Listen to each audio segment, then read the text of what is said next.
So hello and welcome. Happy Friday. Today is Friday, October the 21st, and this is episode number 180 of Backyard Beekeeping Questions and Answers.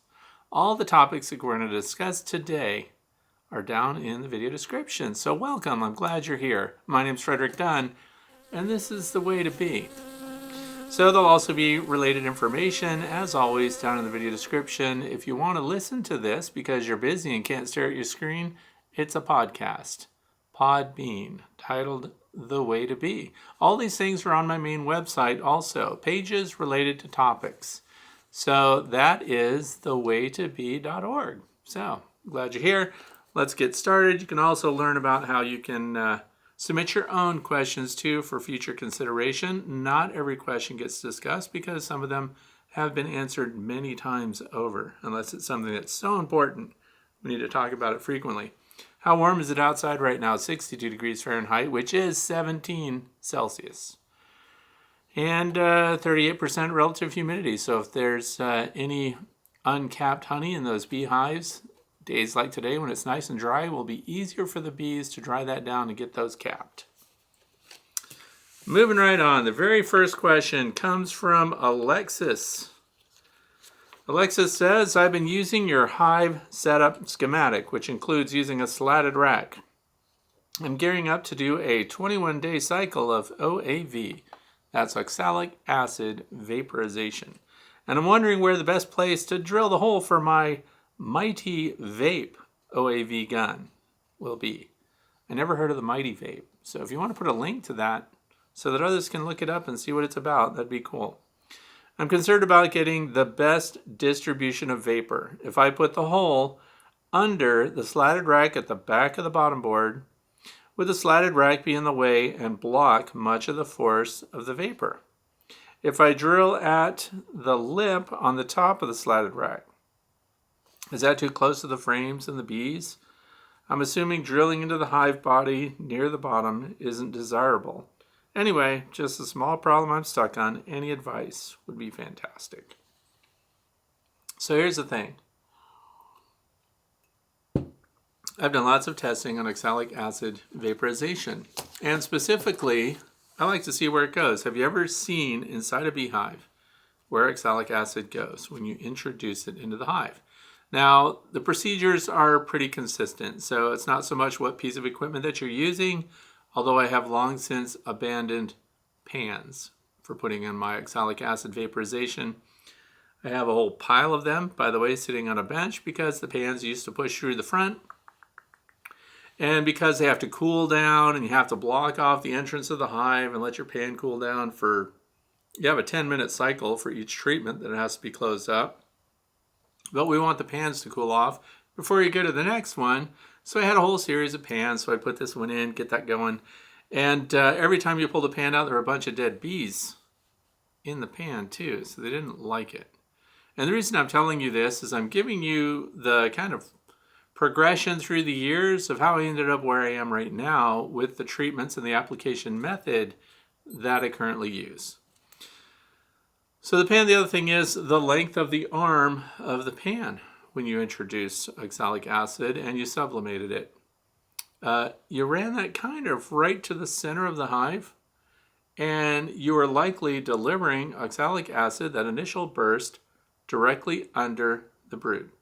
Now that is the treatment area, but it's also, there's a flash of heat that goes through there, and I'm not sure, I can't say that it injured brood. I can say that the bees react to it and move away quickly. And then once it starts to distribute, the bees start fanning and they move oxalic acid vapor all over the inside of the hive. And then they go back to their normal routine. How do I know that? Well, that's because I have observation hives and I did demonstrations. I will put a link to that video so you can see what do bees do when the OA goes into the hive. So it's very interesting, and not only that, it's going to make you less stressed as a beekeeper thinking that you might be really bothering your bees. Because once that initial delivery of the oxalic acid goes in, they move away from that blast, but then they moved right into that spot again, and they cycled it throughout the entire hive for you. So it really didn't matter. High, low, front, back, side to side. But what I would like to suggest is to err on the side of caution. And again, I haven't proven it, but if we can deliver your oxalic acid to another part of the hive and still have the same effectiveness in treatment for the Varroa destructor mite, I think, why not? So the other part of that was sticking the pan in there. This is how I arrived at the slatted rack solution. So for those of you who still wonder what a slatted rack is, it was the thumbnail picture for today. This is an 8-frame slatted rack. They come in 8 and 10 frame sizes. This is 2 inches thick top to bottom. This sits directly on your bottom board. So 8 or 10 frame, whatever that happens to be. So what you did is, here's the bottom board. Your entrance reducer is directly under this. And then look at this solid piece of wood along the front. So from the inside, light and gusty wind from wintertime, for example, does not blast up into your hive the way it would be if this were not here or if the slatted rack were not here. It also creates a space that some of your unemployed workers occupy under here. Also, I found that it's really helpful when I'm introducing a new swarm that I've collected. I dump them into a hive. They go right down under here, and then that lets me put all the frames in the box, 8 or 10 frame, whatever it happens to be, because the bees now have somewhere to go, and then later they migrate back up onto those frames. So the question today is, should the hole be in the back? And it is on this one. This is for my example here. Slatted racks, by the way, the big space is underneath, and the shallow space, this is about a 1/4 inch of space between the top of these slatted racks and then, of course, the next box up. I use a 1/4 20 screw as a placeholder right there, and this is a wing nut screw, or a thumb screw, I think they call it. And I drill a 1/4 inch hole here. And the 1/4 inch hole really is a little snug for this, so run your drill in and out several times. But what I want to point out is for the case here, look at the way this is located. This is in line with the gap between these two slats. Now, if all you did was run your vapor in here and it spread out through the bottom, remember that the bees will move it around everywhere else. So they do the work for you. Now, some people just put a golf tee in here. And the reason that you put a placeholder in there is because the bees naturally are going to plug that up with propolis. So you also want to make sure, see the space here where this is located? Wherever the hole is, for you to put your ProVap or whatever kind of oxalic acid vaporization delivery system is that has a tube on it, you want to make sure that when it goes in there, it doesn't run right up against your frames, for example, because then you would block the tube that delivers the oxalic acid, and it would give you blowback and possibly pop the cap off and blast you right in the face. So some people have actually had that happen to them. That has never happened to me, and that's because the length of this is as long as the tube on the ProVap. ProVap 110 is what I've been using, but guess what? That thing is shelved now. And I'm going to show you what I use now.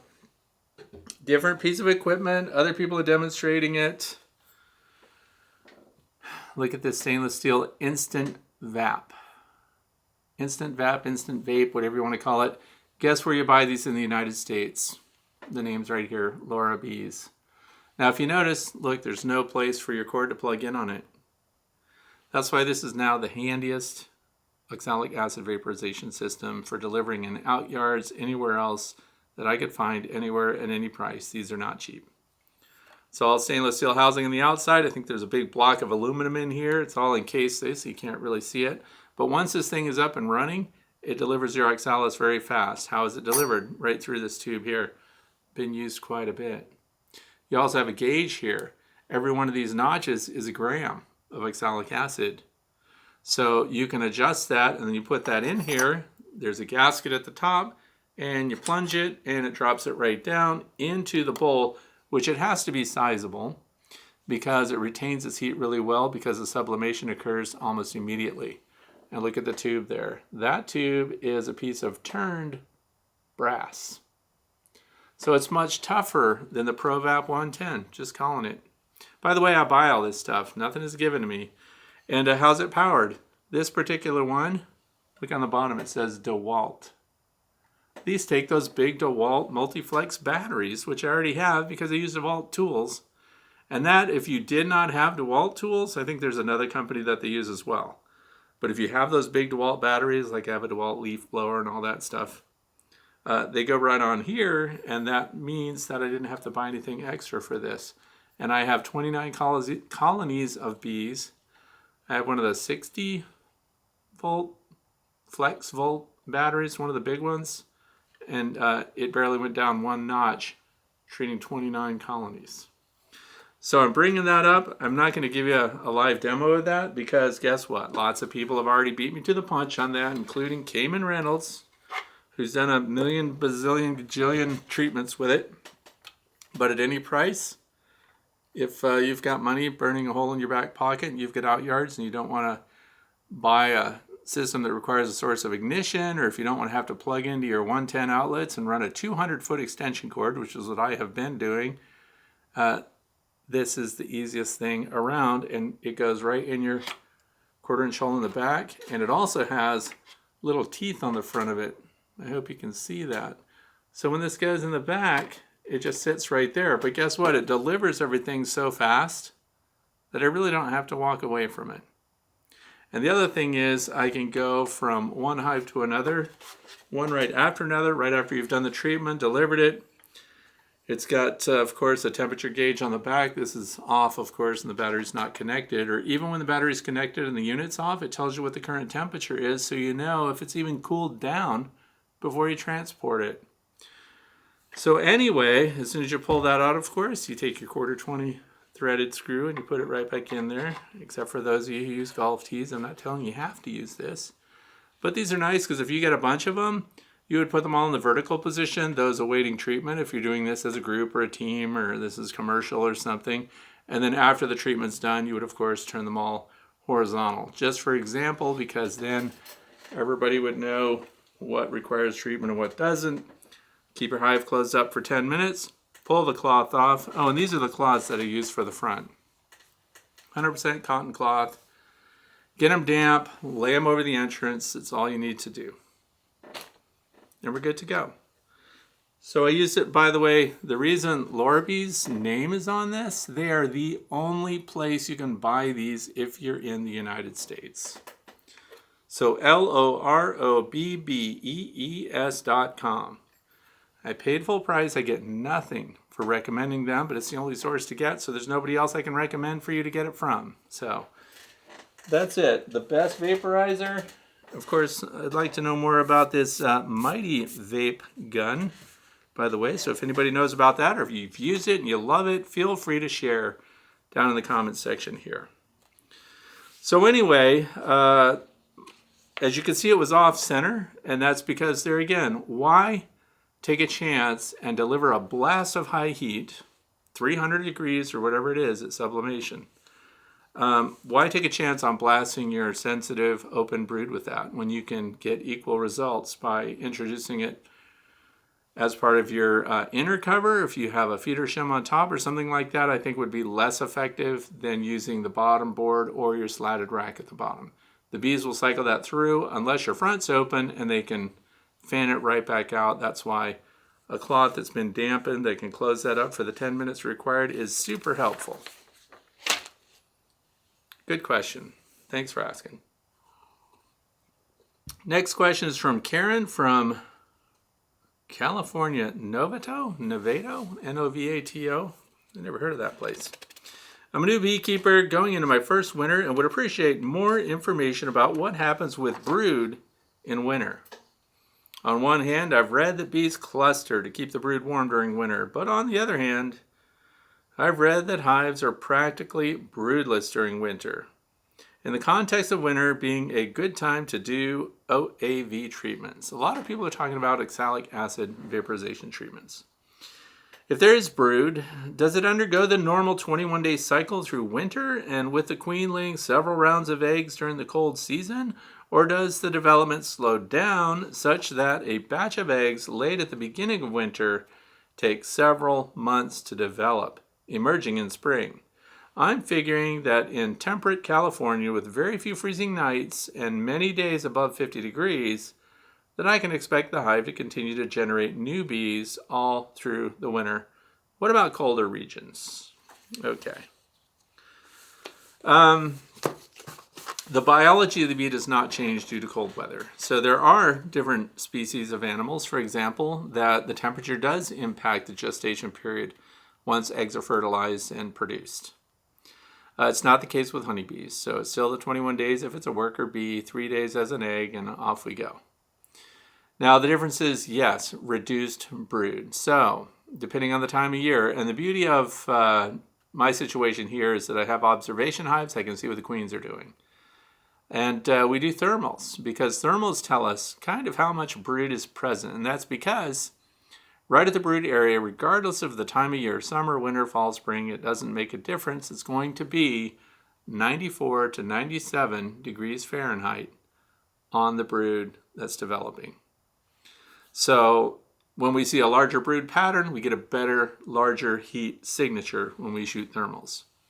And then when we find out the hottest spots in the cluster, for example, are only in the 70s or 60s, and we realize brood's not there. It's really that simple. So for here, now this is going to differ depending on where you are all over the United States, because I'm going to throw a monkey wrench into it.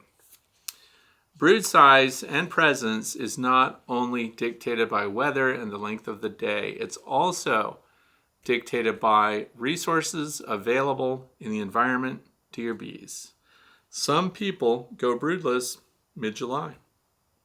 So it depends, because if there's a dearth, then there won't be resources for your bees.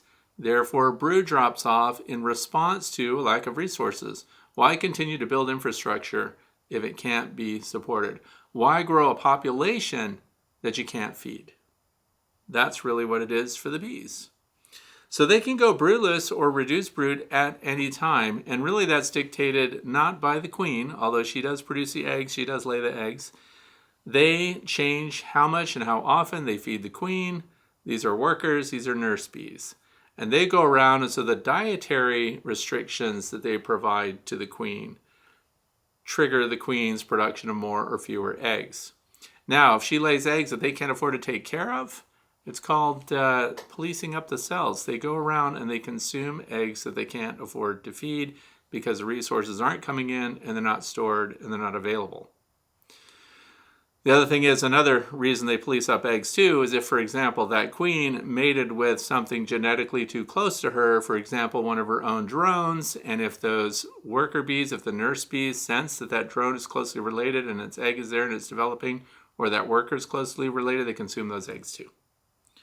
So just a little sideliner there. But so here's the thing. You want to, if you're looking for the window of opportunity to treat with oxalic acid vaporization to get those phoretic mites, which, by the way, that term I understand is even changing. Phoretic means they're exposed. Some people are going to call them traveling mites now, the traveling phase. And it doesn't really matter. It just means that your Varroa destructor mites are exposed. They're out from under the pupa caps. So when they're out, they can be exposed to oxalic acid and they can die. And that's the high target. And that's why I've gotten away with it here several times. A lot of people don't know that probably. But when you do a really good single or double treatment at a time when they have almost no brood, you get a very effective treatment against the Varroa destructor mites, and those that count mites and the bean counters that get right in there and know exactly what the efficacy is have recognized that you get up to 96% of the Varroa mites that are in the hive. Here's the other philosophy that I'm going to talk about right now too, and it is, some people have given up counting mites. They don't do it at all anymore, and they just prophylactically treat their entire apiary. That's your decision, but it's really important, in my opinion, to know what your Varroa destructor mite loads are. You need to probably know which colonies are doing the best and which ones you want to reproduce from next year, for example. Because this is reinforced for me more and more year after year, season after season. Every colony in your apiary affects every other colony in your apiary. There is so much drift going on, it is almost unbelievable. Bees, workers, foragers are likely to go to any other colony at any time. It's really interesting to me. And that's all I'm going to say kind of about that, because it's something I'm still working up the details on. But worker bees foraging are likely to come. It's called bee drift, but they can just show up and start supporting another colony at any time. And so you can have a colony that just sees its numbers dwindling because they've gone to another colony to live. It's really interesting. But what this means is they're sharing disease. If any of the colonies in your apiary are diseased, that's going to get shared around over time. The sweet spot for the Varroa destructor mites, this is why often people are brand new to beekeeping and they just go treatment free. I'm not counting mites. I just have really good bees and I'm going to work with the bees that make it, and those that don't won't. And then they get a really good first winter, and then they get a pretty decent second winter. And the thing is, see, it's working. It's everything I'm doing is just fantastic. And look at them. They're just handling everything. They're just the best bees ever.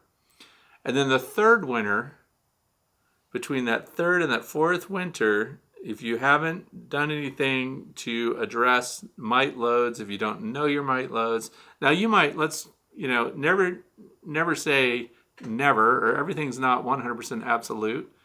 But statistically, the people that are going to fail between their third and fourth year.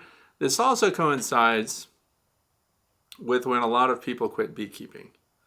So you get beginners, you feel like it's beginner's luck. Everything went great. You got all this honey and everything else. But unless you're counting mites and unless you understand what your brood levels and your brood issues might be, and how well your bees are or are not doing in the environment that you reside in, you might not be in for the long haul. You might find yourself losing a big pile of bees.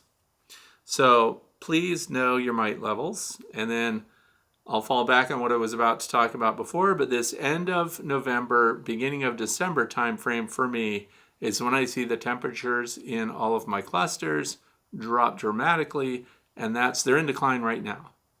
So if the queen is laying, and she probably is right now, we're in the 60s, there are some environmental resources coming in, but her laying is way off. And I can tell you how I know that looking at an observation hive. I cannot see 4 of the interior surfaces in the observation hives because these are 3 frames. I see the outsides of the number 1 and the number 3 frame. But if I see the queen going across that frame, and I do, I spot them, and then I write it on my whiteboard in the Way to Bee Academy building, which is just a shed for bees.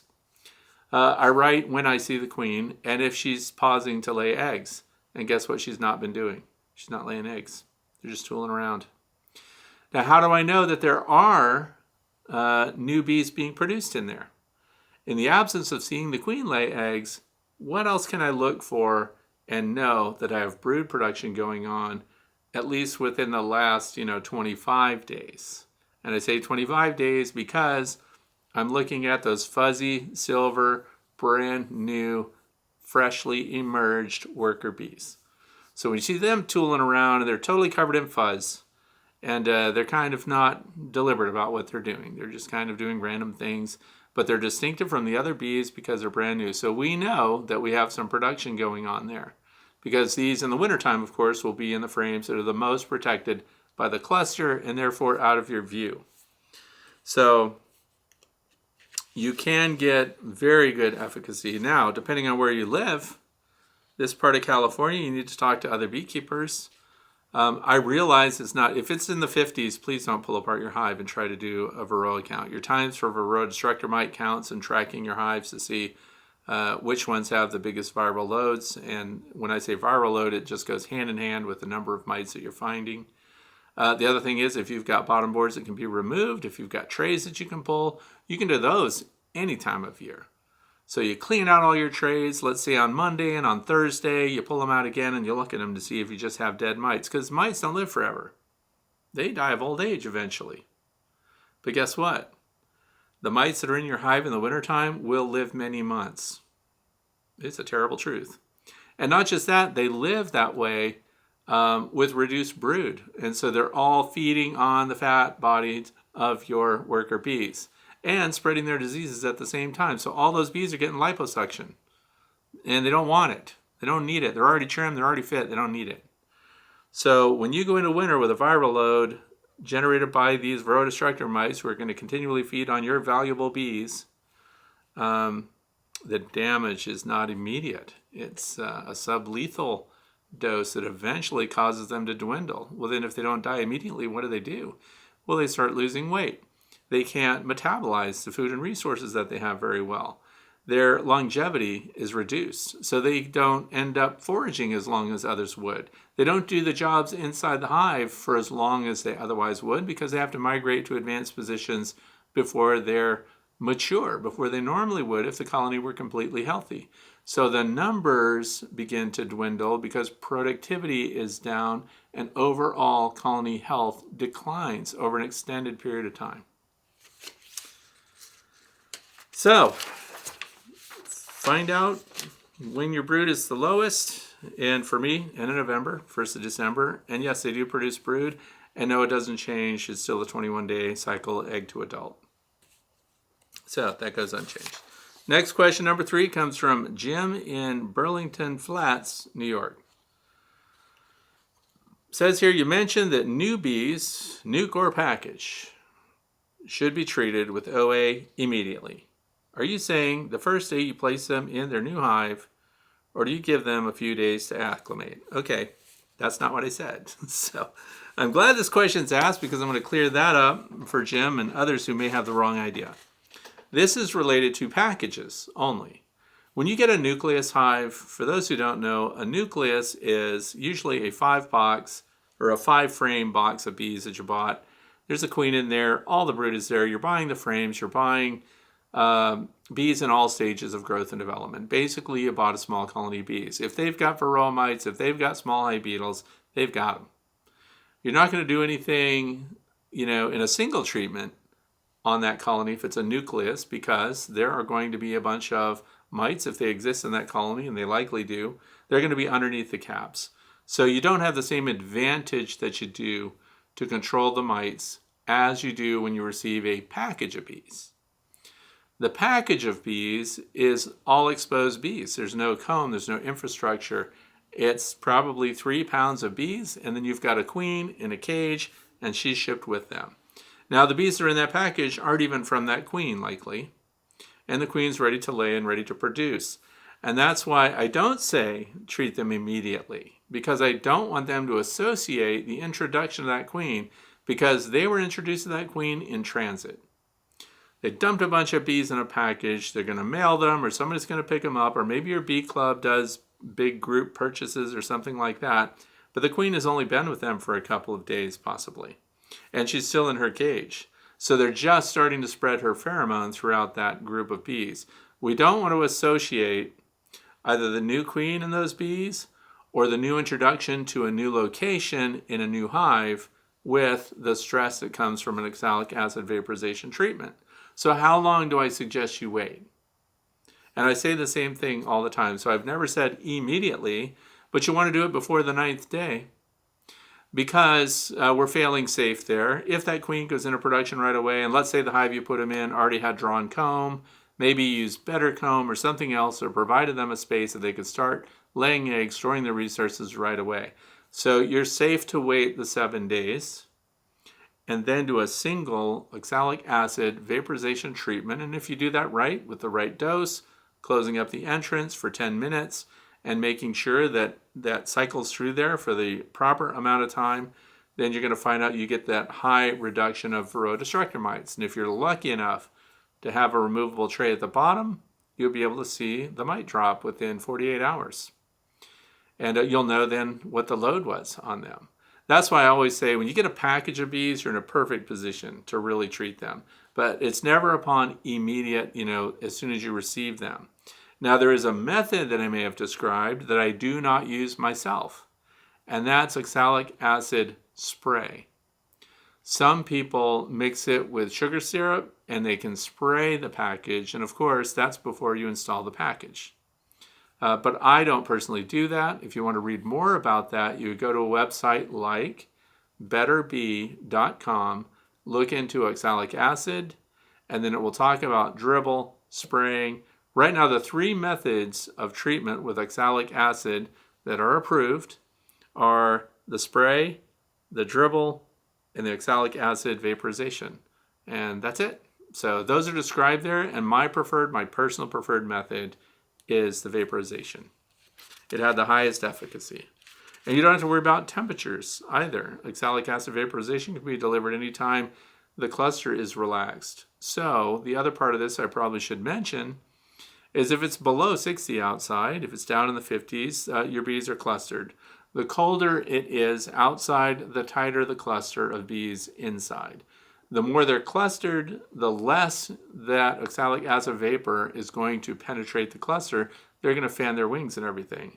So you want to try to find one of those warmer days, like maybe it hits 60 degrees the last week of November, or the second week of December, you get some weird day where it gets 60 and it's sunny outside. That will be the loosest cluster, and that's when you really want to take an opportunity to treat them. And not to over promote that product right there, that gun that Laura Bees is selling right now, but that thing is on the shelf convenient. In other words, we get this nice day, we grab the oxalic acid and we grab that delivery system, put a battery on it, and zip out there and start treating hives. There's no reeling out everything, dragging a line around, using some kind of inverter. Like the pans, when we had to hook them up, I had one of those big batteries that car dealerships use to start up their car batteries in their cars that are in the parking lot and things like that. Still have it, but I don't see myself ever using that again unless I have to start my car for some reason. But that new vaporizer system is the handiest thing ever.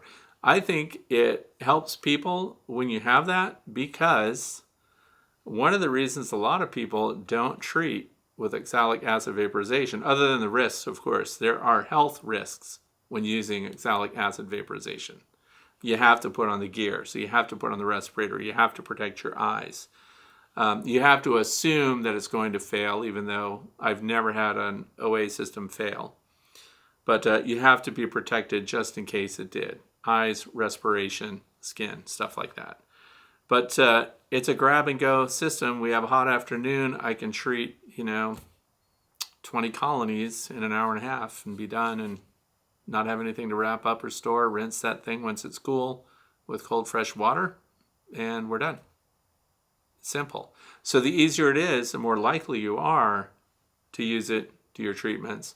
I know there's a lot of people out there that intend to treat their colonies for the varroa mites, and instead they end up at this time of year crossing their fingers, hoping and trying to make up for it with some kind of nutritional blast to try to get them really going and keep them really healthy in spite of the fact that they have varroas instead of treating. And that's just the slow burn. That's the ultimately they have the potential to still fail under the pressure of varroa destructor mites. Did I answer that whole question? Yeah, don't treat immediately. You have 9 days.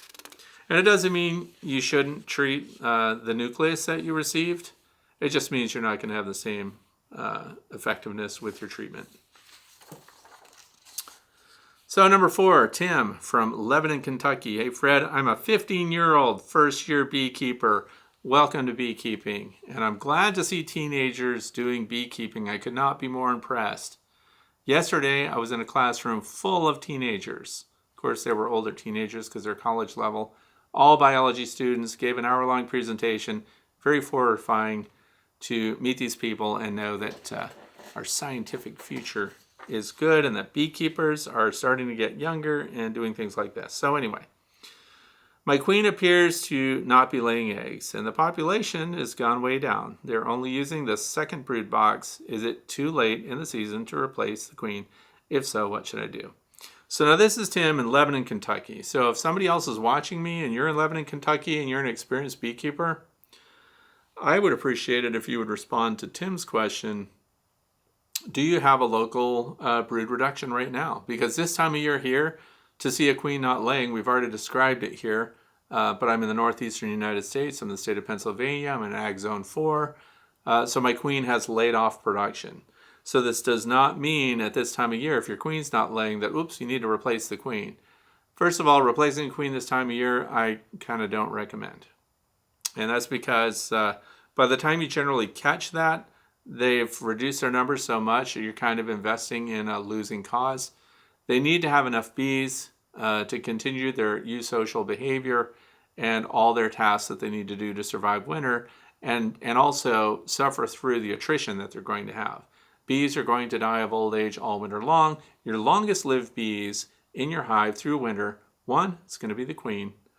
The second part of that is going to be your fat-bodied nurse bees, and they will live several months, so they're very different from your worker bees, say in June or July. So I would check in with other beekeepers in the area to see if they're reduced also. I would just do the best I can for the queen, make sure that they have the resources that they need. They're in the second box, you say, so make sure that we have enough honey and resources on for them to get through winter. Emergency resources, dry sugar works, sugar bricks work, a fondant works also.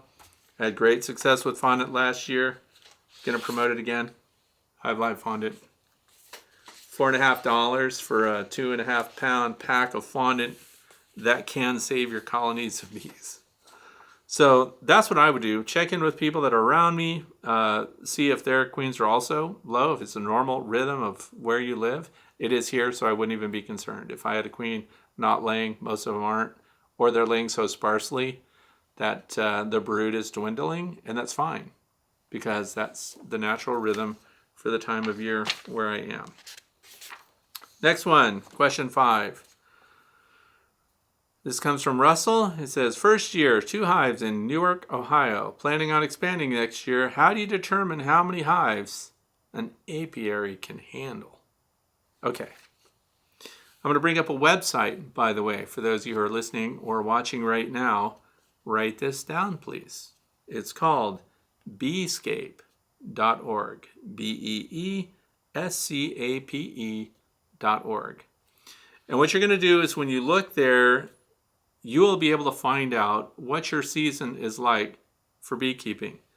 Is there a bunch of agricultural activity there that is bringing in a heavy pesticide load that your bees could be exposed to? That's on there. Do you have a summer, spring, fall dearth? That's on there also. So it looks at forage, and they are, I don't want to say creepy, but it's pretty accurate. Like, in other words, somehow they're shooting the landscape and knowing what the landscape is providing for forage for your bees. Very interesting.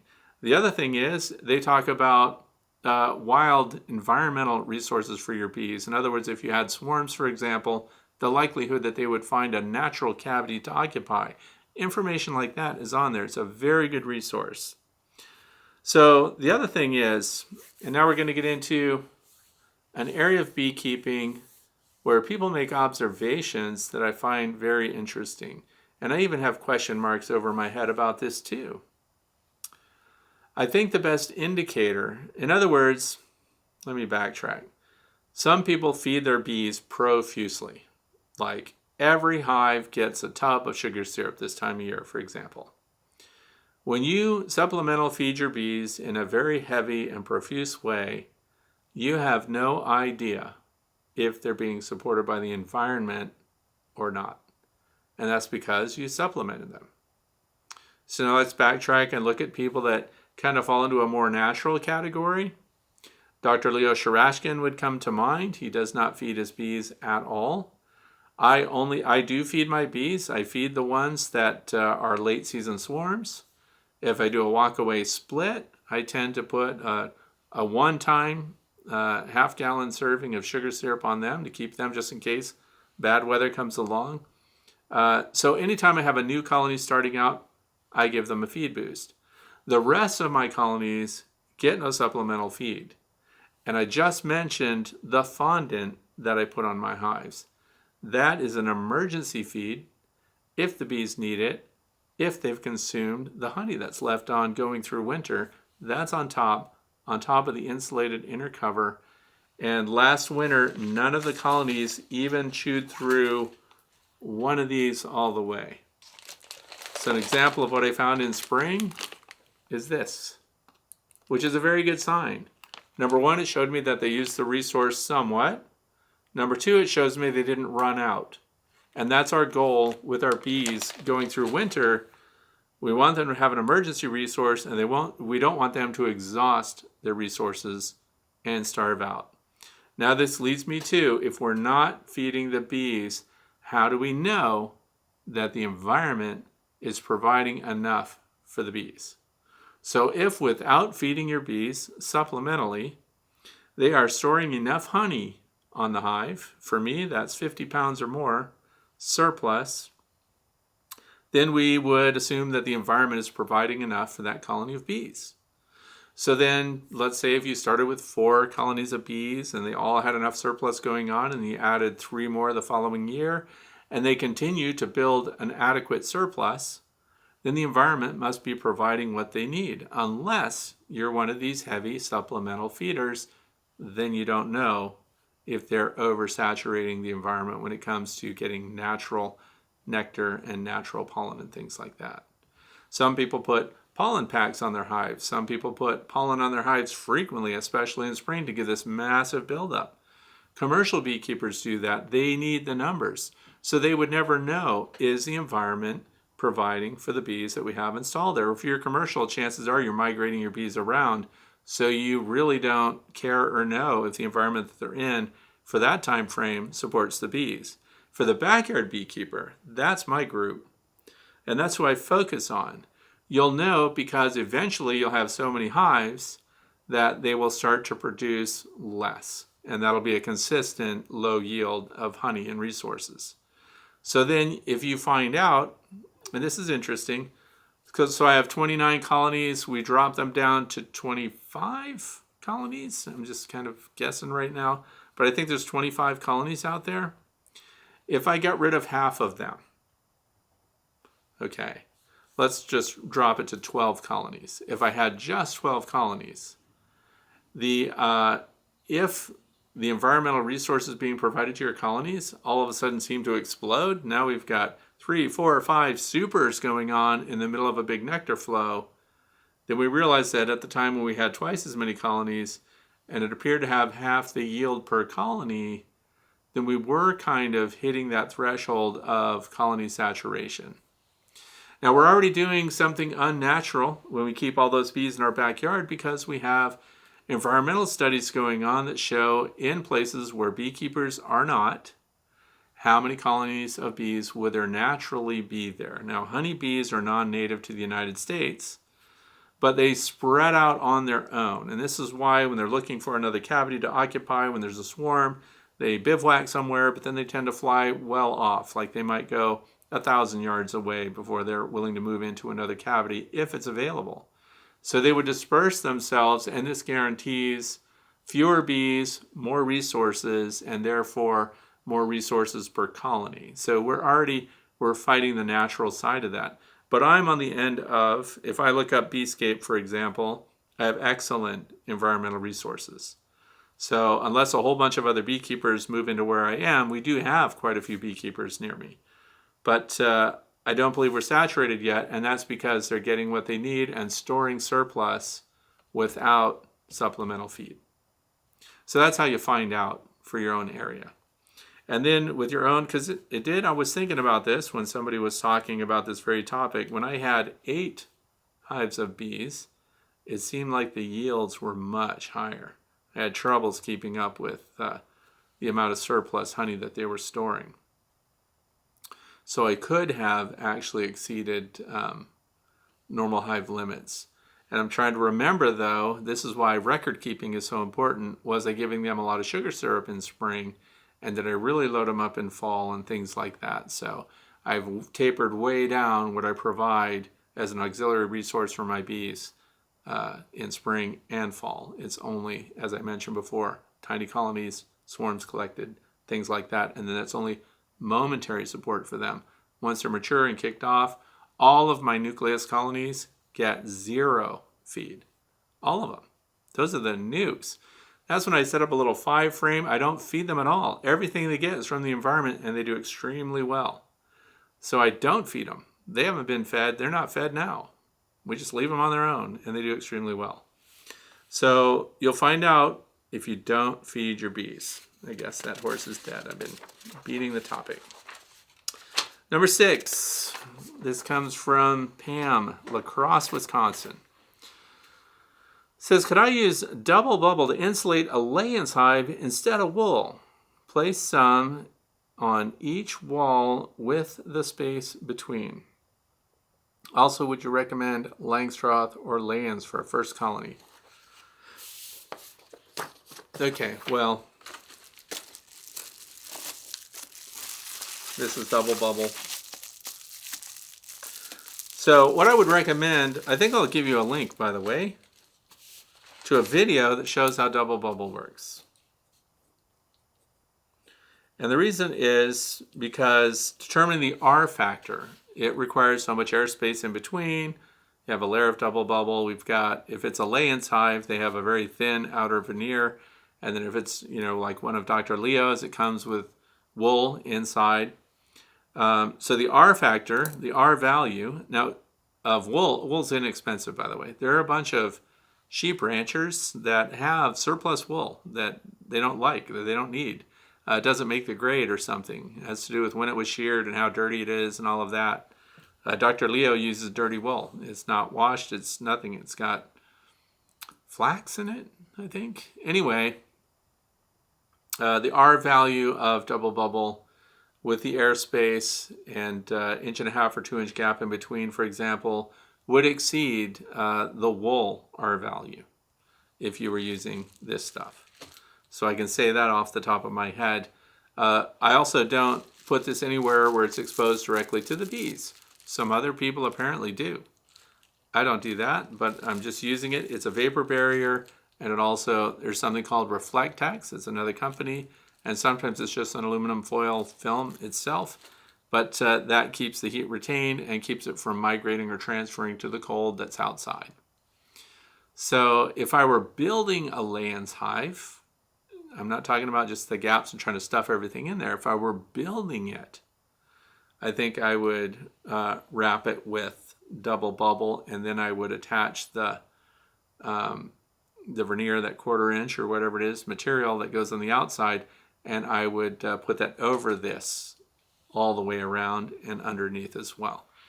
And that would satisfy that. And then when I nailed the interior panels on to these support structures, I would put the second layer over the support structure, and then that inside veneer that gets nailed on would be nailed over that. So again, the wood would be in contact with the bees.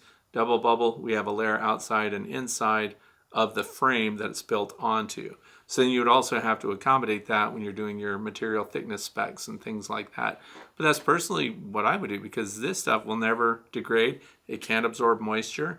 You're not going to get mold and mildew on it. So I see a lot of pluses to that. But if it came already built, you don't have access to those cavities, so I wouldn't surface mount it, I guess is what I'm saying.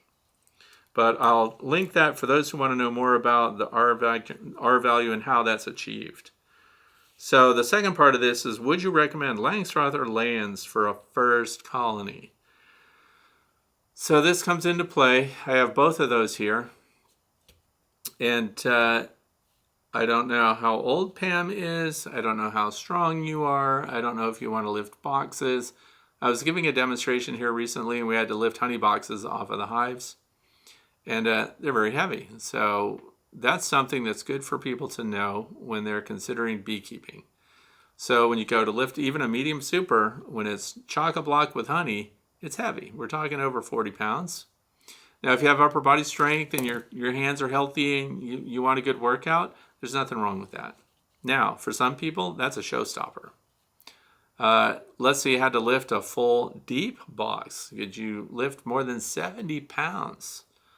Some people do double deeps, and you have the potential for that second deep box to also be wall-to-wall honey. So you're at 70 pounds of honey plus the box. When you go to lift that, then backyard beekeepers don't have to do that very often, but you still need to be physically capable. So the reason I'm saying this is Langstroth has the most available choices when it comes to equipment, frames, foundation. Everything begins at Langstroth, and that's because it's made for commercial beekeepers.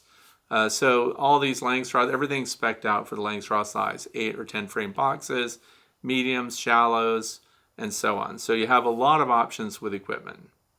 So you only gave me two choices. Then you said lay-ins for the first colony. Now the lay-ins hive is completely different. It's insulated, but you can also build a Langstroth hive that's insulated. You're not bound to just have 3/4 of an inch of wooden material there. So we have another option I'd like to add in there. How about the long Langstroth? So if you had a lay-ins and a long Langstroth, the long Langstroth has the standard deep frames that are associated with the Langstroth hives. You can easily lift those frame by frame. The lay-ins hive has deeper, larger frames, and they're heavier when they're covered in honey, of course. That's the heaviest, capped honey frames.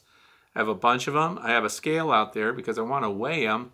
I don't want to bother my bees right now because it's still cold, and they're still bringing in resources, so I'm trying not to disrupt them. But on my next hot day, I want to weigh those frames. But the problem that I run into with the lay-ins hives, and now I have two of them, and they're fully occupied, they're fully active, they're doing great. I like the design. It's just that their frame designs are singular. You need an extractor. If you're going to ultimately one day use an extractor, you're going to need one big enough to handle lay-ins frames. So even I don't have one of those.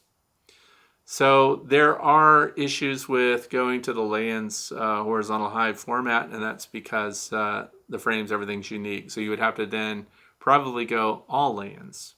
And there's nothing wrong with that either. Just know that now you can't go and get all the other stuff that other people are using. So I would throw in the middle of that the long Langstroth hive. So horizontal format, anybody can use it. Kids can use it. Kids can pull those frames. Elderly people that still want to keep bees. You know, you're getting older and you've got arthritic fingers and hands, and there's a lot of pain associated with lifting heavy boxes and stuff. You know, if my dad were still alive and he were into beekeeping, I would not have him in a standard Langstroth box design. I would definitely have him in a horizontal long Langstroth. So, and the lay-ins, they're working great, but everything is just unique. But if you're into natural comb and you want to do cut comb and you want to crush and strain the honey when you extract and things like that, very expensive for the bees because now they have to replace all of the beeswax that you've used up when you crush and strain. But a lot of people do that and they like it, you know, so it's another way to go. So between the two, though, if you're physically capable, I say Langstroth. If you're older or if you're young or if you don't have much upper body strength, you can't grip and lift things very well, horizontal hives are keeping people in beekeeping that otherwise could not do it. So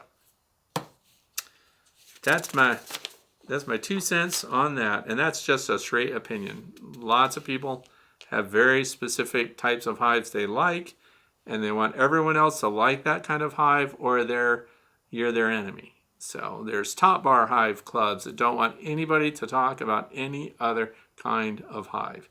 So the least expensive beehive setup out there would actually be a top bar hive. But you want to understand everything that's involved in top bar beekeeping. So you don't just go out there and jump in. Get a mentor. Question number 7 comes from Jolie. Could the Ross round system be adapted to a long Langstroth hive? This is an easy answer. Yes. The long Langstroth hive takes deep Langstroth frames. Now you can modify it to take mediums. I personally wouldn't do that. I'd let the whole thing be designed for deep frames. And a company called Ceracell, Ceracell, makes full deep frame sizes for the Ross rounds, and they go in there. So here's what I would do. By the way, for those of you who don't know, I don't use queen excluders. Instead, I use the biology of the bees to dictate where I'm going to put honey supers and things like that. If it's vertical, if it's horizontal, I wait until they start to make those frames of nothing but honey with no brood in them, and I have single entrances, no venting. So then once they start the honey area, I skip a frame or two, and that's when I would put in that Ross round that you're talking about. Ceracell makes them their standard deep Langstroth frames. And you need a high population of bees, and so you need a really strong, vibrant, booming colony. People get frustrated and they fail when they get a swarm this past spring, and they have high expectations. They put a bunch of supers on, and they put on hog halves and Ross rounds, and they want all these other things to happen, flow supers, and they want all these things to happen from this swarm of bees. Generally, they don't grow fast enough, their numbers aren't strong enough, they don't have the resources as far as bee power goes to get out and bring in the surplus that they need to fill things like these comb systems. For those of you who don't know what a Ross round is, I'm going to go ahead and put a Ross round video link down there so you can see what they are. And they already make them for horizontal formats because it's for a Langstroth deep box. I tried them this year myself, put them on the wrong colony. They did not finish them out. Very disappointing. But yeah, Ciracell makes them already, so they're out there. Next one comes from James. Do you think the spray repellent made to get bees out of honey supers would work to get bees out of a structure like a home or a tree, or would it be like smoke and just drive them deeper inside? Maybe if the spray nozzle was attached to a long, small, flexible tube to insert deep inside. I see people wanting bees removed in my town, but it requires destroying stuff. I thought maybe building a box out of a fine mesh hardware cloth and placing it over the entrance as they try to escape. Also, at what outside temp during the summer would you open the vents in a hive? Okay, I don't do any venting in my hives, but I'll address these other two things. What you're talking about when you use a bee repellent spray that's used in fume boards. There's several. I've talked about them on my channel before, and they're not my favorite way to get bees out of honey. The escape boards are. But I think what we're talking about, it's a forced abscond if you're trying to use that stuff. And if you Google search that, or if you get on YouTube and you look for forced abscond, that's what you're looking for. There's a guy named Yappy the Bee Man, and he did a whole video. And he had a very logical approach to it. The bees were in a tree. They needed to get them out of a tree. And he found where the bottom of the cavity was that they were in. Because you can't spray it in the entrance. You want them to go out the entrance. You're trying to create an undesirable environment for the bees to leave. And so he did that video. Google or YouTube search Yappy the Bee Man forced abscond. And you'll see his procedure for that. The other thing is that you would be looking up. And keep in mind, I don't do either of these methods.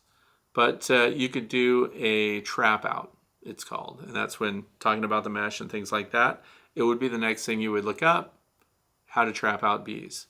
I like the trap out better than a forced abscond if you're talking about a structure. And here's why. You want to get the bees out on their own time if you're going to do that. Now, a removal is when you bring guys in like Randy McCaffrey, 626 Dirt Rooster, Jeff Horchoff, guys like that cut away the structure. They're knowledgeable about structure. They know that what they're taking apart, somebody else is going to have to repair. They're going to remove the bees, but more importantly, they're also going to remove all of the comb, the honey, all of the detritus that's associated with having a colony of bees living in a cavity. Because if the bees are forced out, you still have all of this stuff in the cavity, and somebody's going to have to deal with that. So your problem is really not over with. And you want to keep other bees from moving into that space. So I kind of like the trap out method better than a forced abscond. Now the difference is this is going to take a while. But what you're doing is every bee that flies out of there goes through a system where they get trapped, and when they come back, they go into a secondary box. It just doesn't block the hole. The escape cones and things like that are over the hole. So what happens is the bees that are residual inside, so we're talking about all the nurse bees, storekeeper bees, and stuff like that, they're consuming resources in the walls. And I like that idea because they're going to use up the stored honey, they're going to use up pollen and things like that, and eventually they're going to have to come out. So then all that would in theory be left behind would be the honeycomb. And that's beeswax. So I don't see a problem with that being in the wall by itself. So I like the trap out method far better than the forced abscond, which actually might not work that well. We don't know for sure, but there's at least one video that you can look at for that. And as far as at what outside temp during summer would you open the hives? It gets insanely hot, and humid here in Texas. So instead of venting the hives, and the reason, I've explained this a lot before, but I'll explain it now. But wherever there is venting, upper venting, lower venting, a middle access, I have a single entrance at the bottom of the hive. If there's an upper vent, you run the risk of them laying eggs and having drone brood or something up in the top of your hive near that vent, because they keep their brood near where these venting sources are. But if you want to cool your hives, I like those sail canopies, they're called. You're a backyard beekeeper, you don't have acres, to cover. Your hives are probably in a fairly central spot.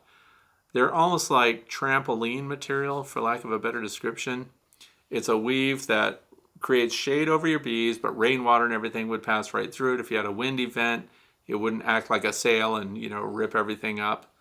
But I would much prefer some kind of structure over your hives to provide them shade if you're in a really intensely hot area where you get into the hundreds and it stays that way for a while.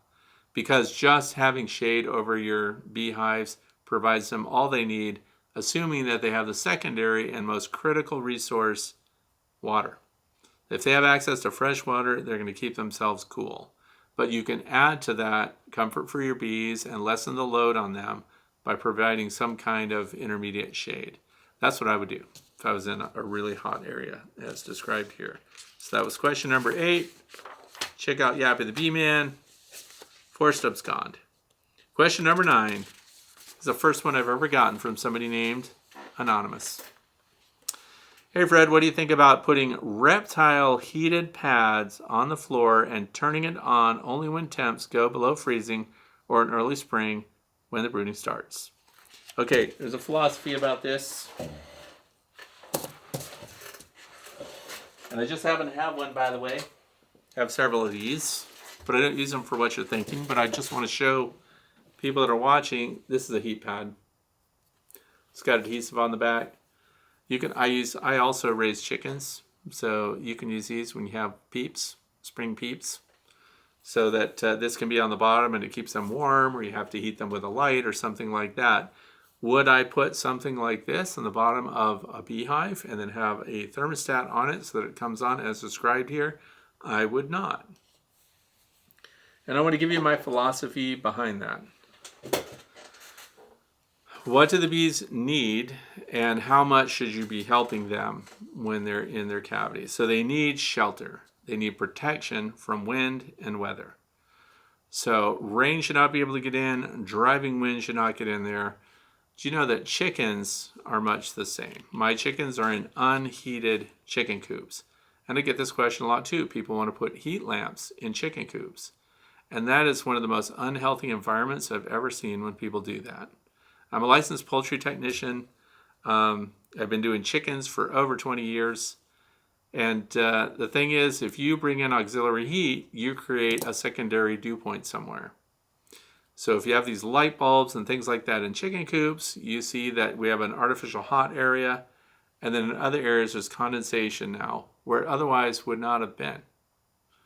So what we want to do is have an environment for the bees that the bees sustain themselves. What we really want to do, and this is my opinion, we don't want our bees to need our help to survive when it comes to climate control inside the hive.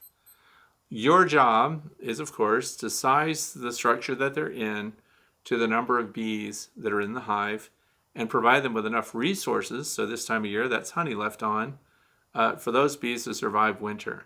We don't want a huge space well beyond the bees because that's difficult for them to manage in, but we want a space where the bees can cluster, be sheltered, and be protected from the elements, and then they'll manage the rest on their own. If we start to play with that and we want to add, fans and vents and thermal things, I don't know what the extent of that might be, but we create another thing that has to be continued. In other words, if you start providing heat in some spot, this would not occur like that in nature at all. Would that draw the bees down closer to the heat source then when it comes on, instead of rising as they naturally would through their food and resources and then having that little heat capsule around them because they have no top vent? They have no air movement that they don't control. They control the air that comes through the entrance. If you make an upper vent, you remove the control by the bees. Now they have something else that they have to contend with, because a lot of people change these configurations through the year, and when you do that, the infrastructure of the bees has to be modified by the bees to accommodate the new change in climate inside their hive. And this happens when people change the entrance location too. When the bees understand where their entrance is, they build their infrastructure there and their comb, and they arrange themselves and their resources considering that entrance, where that airflow is coming from. If throughout the year we continually modify and change, now there's a top vent because it's summer, now there's a second entrance because the nectar flow is on. When we constantly do these things, and I've done all those things, by the way. So when we do that, we alter the interior patterns of activity for your bees in the hive. So if you can keep that environment constant, keep the entrance size and location constant, then you're going to find out that your bees arrange themselves much better and they do much better overall. And it is very important if you're in a cold climate. It doesn't say what state, country, city, anything here. But if you're in a cold climate, that insulated inner cover and an insulated outer cover benefits the bees the most of anything I've ever done to my beehives. And I live in the snow belt. Now, would I change that configuration in summertime? Insulated inner cover, don't need insulation in summer. This is not like putting on a heavy coat in winter for people and then putting on a jacket and then going to a t-shirt in summertime. For the bees, having an insulated cover is going to benefit them from summer heat. It's a shield, and also benefits them as they try to retain their heat in the wintertime when they have to survive. So I don't recommend adding anything to your beehives that requires any kind of electricity or something that isn't going to be a constant for your bees throughout the year. That's how I think. So my configurations are the same everywhere for all of my hives. So I would not put one of those heated pads if you have chickens or you're raising reptiles, sure. And they're only 24 watts, by the way. But there again, when the heat goes out, now what happens? When the electricity goes down or whatever, unless you're fully solar powered. I am solar powered, but I still have to consider the demands and what's necessary. And since bees do well without it, I see no need to add it. Question number 10. This comes from Michael from Croton-on-Hudson, New York. I'm a first-year beekeeper. I have an 8-frame Langstroth flow hive with 2 deep brood boxes. I am located in lower New York State, Hudson Valley area. Starting on September 30th, I've been seeing piles of what look like uncapping debris on the bottom board. The inspection tray, and so they're dark in color, have fine texture, and align with the frame direction. Yeah, because they're falling between frames, so you'd see bands of them. I did an inspection this past weekend and found large areas on the center, 5 frames, both sides of the frame. And the lower brood box had been chewed all the way down to the foundation. It is only on frames that had brood. The outer frames with honey, nectar, pollen are untouched, and none of the frames in the upper brood box, apparently loaded with capped honey and nectar, have been affected. I thought it might be a mouse, but then I noticed that one of the frames is a wax and wire foundation, not plastic. If it were a mouse, I would have thought it would have chewed right through the wax foundation. Instead, there is a very definite outline of each cell remaining in the areas where the chewing was taking place. On that wax foundation, there's also no other evidence of mice, i.e. droppings, nest material, chewing on frames, or the boxes. I had the flow hive entrance reducer installed on September 30th.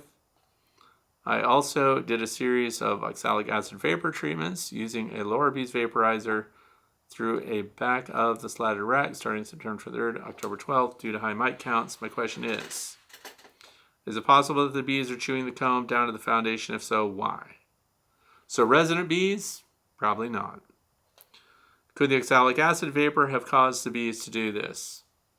Unlikely, just because I've been using oxalic acid since it was legal here, and I've never seen that. Or does it sound like mouse damage to me?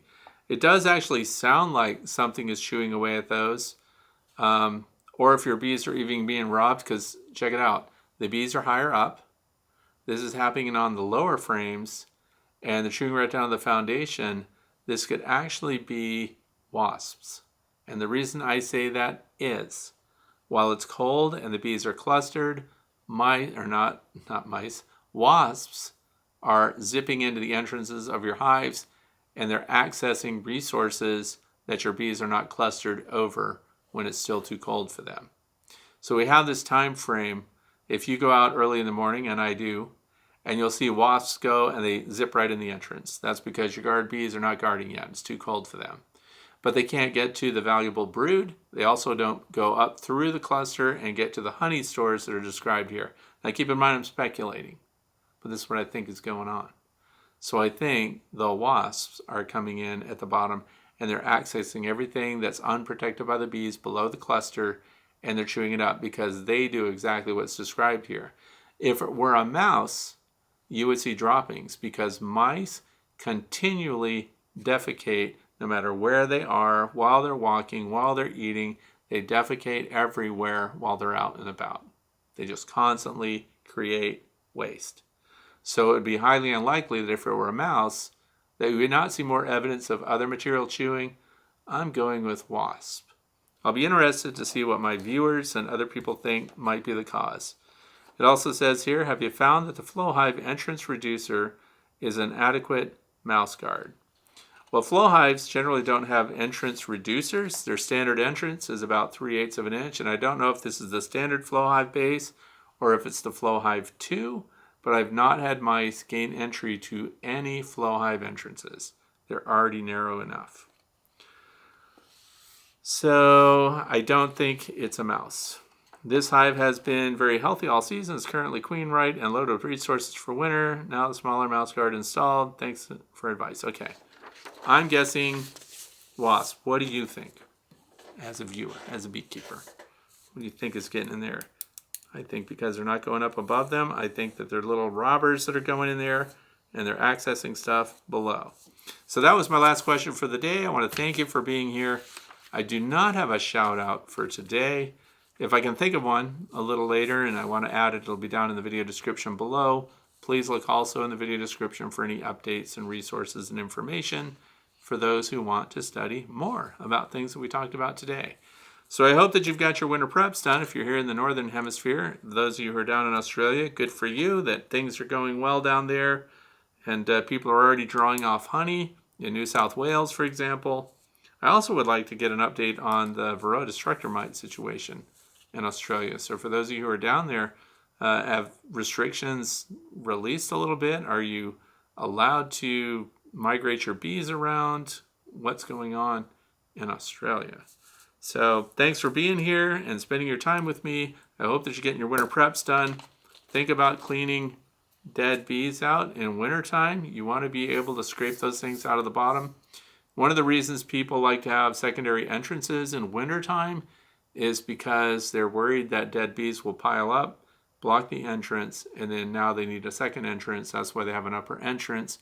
That's kind of the discussion.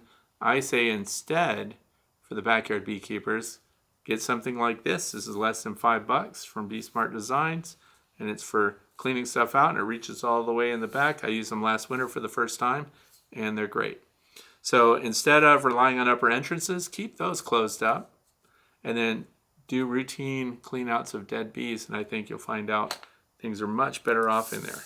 So thanks for watching and being here. I hope you have a fantastic weekend and that your winter preps are done and that your bees are going to go into winter healthy. The next thing coming up for your bees, of course, depending on where you are, these low brood periods will be your prime opportunity for that serious treatment of oxalic acid vaporization when it's going to have the greatest efficacy.